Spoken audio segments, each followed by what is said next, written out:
Hi everyone, welcome back to the channel. What's this, you ask? This is something that I think in airsoft is kind of underrated, or has been up until now. And I'm quite excited to show you guys a new way that I'm going to try and shoot some airsoft gameplay footage for you. Now this, if you haven't seen one of these before, and you may well have done, is a 360 camera. It's from a company called Insta360. Weirdly, in my job, I work in real estate, and about 7 years ago, maybe even longer, Insta360 just launched, and they actually sent me a couple of their cameras to test out. I was working with them for a little bit, but I loved the idea of a 360 camera. Back then, however, 360 was not necessarily the quality it is now. Like right now, it has kind of turned a corner, and that is why I'm very, very excited to get this. It is a brand new camera they've just released. I have no affiliation to Insta360 anymore. They haven't sent me this for free. I've definitely spent my money on it, and it's expensive at about $550. But this is the Insta360 X5. Now, this is a lot better than other models of the Insta360. This is one that I used a while ago, which is the Insta360 One X. The one that I had before what I have now is the One X3. They've done an X4, and now I've actually got the X5.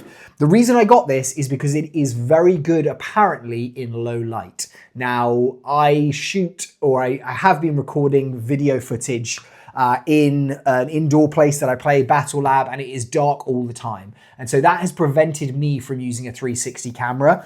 I have used the helmet cam that I've showed you before on the channel. That is actually good.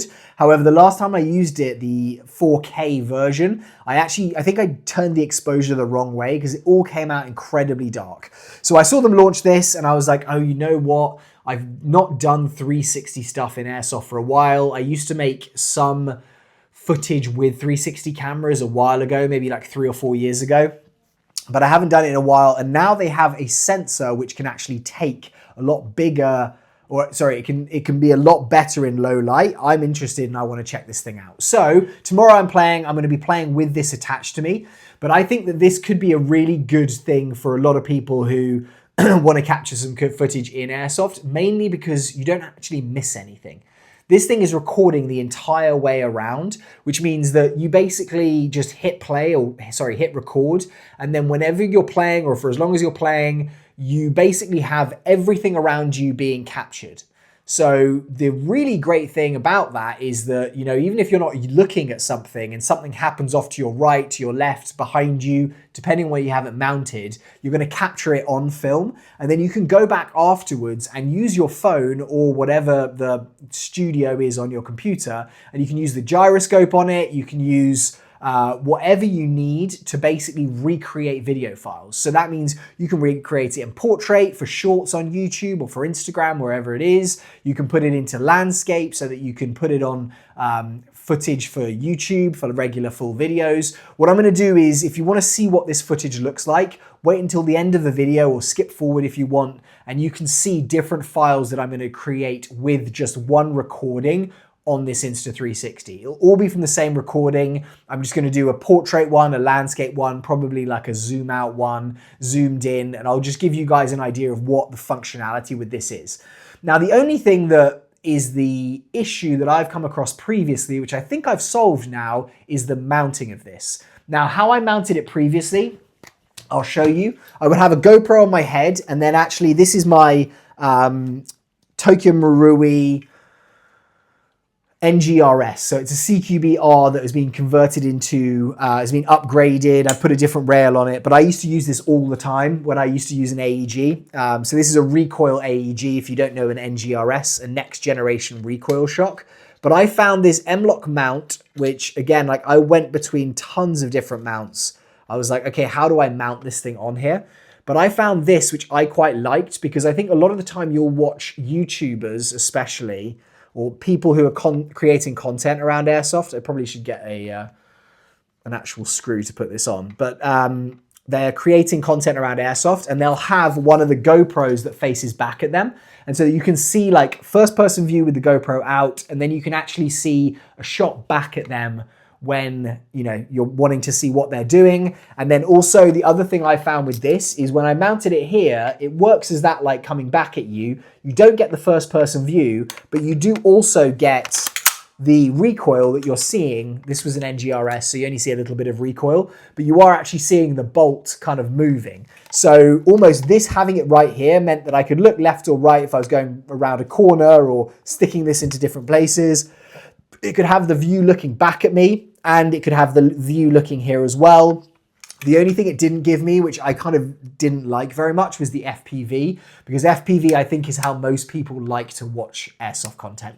Like, it's much more immersive, putting yourself in that position. Looks like the video game kind of style where, you know, it's the Call of Duty kind of look. And it definitely does not give you that in the same way. So I was like, you know what? I want to get back into filming with the 360 camera because I think it's awesome. It's a great thing that I can go back to and play with afterwards. I don't like editing or putting things together. That's why I shoot my videos in this way. And so being able to just have a video file that I can then just kind of like make another file from, post it and be done is great. However, when I was filming with this, I would have to create a video file, then I would have to take the files from my regular FPV GoPro, I'd have to switch between them, and I was like, oh, this is kind of annoying. So I was like, if only I could take this and mount it on my head.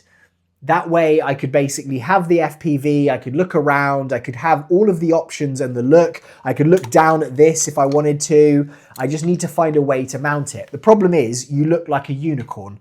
Imagine like having this thing stuck out the front of your head. It looks ridiculous. And not only is it something where you can get it caught on, you know, a doorway, or you're going through a gap and it just bangs or whatever it is, it's kind of looks, I'm not going to make the rude comments here, but or innuendo, but it looks kind of stupid is what I'm going to say. And I just thought that, you know, like there's not a way to do it. However, I think I have found a way to mount this. I will just give you guys quickly just a look at the camera so you can kind of see what this is like. And then I'm going to show you how I'm going to mount it tomorrow when I play, and you're going to be able to see. So that there, oh, I've started the recording. So this is quite interesting. You'll be able to see the recording, but that there is me. And I can scroll around, and that's the computer, and that's the room, and I can have a look wherever I want to go. And that is right now recording everything all around. Now, because this has a much bigger sensor, it should be very, very good at recording light. It's now 8K it will shoot in. It does have a stitch line. You can probably see there's like almost like a line there, but the further away my hand gets, the less of an issue it becomes. Like, I can't really show you that there, but you can see there, my actual hand doesn't have a stitch line. And then when it gets close. So having this further away, which is why a lot of people have it on a selfie stick, it will stitch the selfie stick out, is kind of like the way to do it, as it were. Because you're kind of removing that kind of situation. This is now, I've got a 1.5 terabyte card in it. It should record in the like 5K, 60 frames per second in the low light optimized mode for about 40 hours. So, you know, you're probably spending about $600 total, $650, buying the camera and then doing that, plus maybe getting the mounts. And if you've already got mounts, that's great. I played around with other mounts like this one here, which it'll just screw on here. And this mount is great. Like, it's a really, really solid mount where this is like a flexible kind of skin. It has a Picatinny skin, a flexible arm. It has a Picatinny mount here. So I could mount it on here if I wanted to, and then maneuver this in wherever I want. I have a Team Wendy helmet. So I actually played around with having it mounted here, but I kind of came into the same issue. It's great because I could move it around and kind of change the perspective, but you have basically just got this sticking out the side of your head as if it's like an antler, which I just didn't think it was a very good way of doing it. So that is different mounts I played around with. And it's not the mount right now that I think I'm definitely going to go with, but I kind of saw some of the stuff they were releasing, Insta360, the company, and I was like, hold on, I think I can play around with this, and I think I can make this work. So what I ended up doing was buying this, which is their Insta360 side mount. Now, you might be thinking like, where is that going to go? But basically I can attach this onto the side of the actual camera. I can just screw it in here. So basically what it's going to take is that point where I was going to mount it at the bottom, because that for me was the issue. Like, having to have it stick out somewhere was the big problem. Now what that does is it takes that point and it marks it in here. And so now I can mount this on the side. And I actually have put one of these GoPro little mounts here on there. And I was like, oh wait, that basically means now I can take a GoPro mount and I can mount it sideways. And this sideways is going to take up a lot less space than it is, you know, sticking out that way, even on a GoPro mount if I was putting it there. So I have what I normally run my GoPro on, which is this, which is a Wilcox mount, which just, you can pick these up pretty easily. I would say you definitely want the one with the extendable arm here, because even if you're running a GoPro, it just kind of allows you to put the actual GoPro upside down but facing in the right direction. Otherwise, it's kind of like sticking front out. You kind of want that view down onto your arms and like what you're doing so that people can see that, not looking kind of straight up into the air. So I kind of decided to basically take that mount. And again, as I said, I don't think this is necessarily exactly how I'm going to run it, or I'm going to test this out tomorrow night and I'll let you know how it works. And I will show you at the end of this video, just me playing around with it and how it actually is going to record. I've actually released a couple of shorts in portrait format of me doing that. So if you want to check those out, go and check the channel out, subscribe, like, turn on the notifications. But now that means that I have this mounted like this. So yes, it is bigger than a GoPro. You know, the GoPro, depending on which one you have, is going to be there. But it almost kind of like reminds me of that night vision, like my NVG goggles on there. And if I show you what it looks like, I've done a review of this helmet as well, so, or a breakdown of this helmet build. So if you're interested in it, go and have a look on the site. Like, it isn't exactly the best position, like, but it doesn't get in the way. And so if I'm here, you can see here, this is out of my vision where I'm there, and I kind of can see slightly the top of the camera. But what this means is that now I can move this out the way if I want to. I could record it from there. It kind of looks more like, you know, your like night vision goggles if it was in that position. But I can rotate this down. I'm probably going to put it here because it allows me then to like have the actual like view straight down from these lens. The stitch line's going to be along this edge here. So I think I'm going to have it here. The stitch line's probably going to be about here, which if I'm wearing face protection, it's not a big deal. But if I've set it up with a quick button, so I can hit this right here. As you can see here, that's turning on. I can see the screen here, so I know that this is now recording. And I can move around, and this is shooting from right here. So I basically have a bulb right there of view that is going on, which means I can kind of look over that shoulder. I can look straight down. If I'm doing reloads, I can look down here onto where my pouch is, my battle belt. I can see my actual plate carrier. And when I'm here, like, this entire thing is being seen. So I don't know how it's going to work, guys. I've oriented it so that the screen there, I've put a screen protector on it, but the screen isn't going to get shot out. But I think this could be an excellent way for me to now film.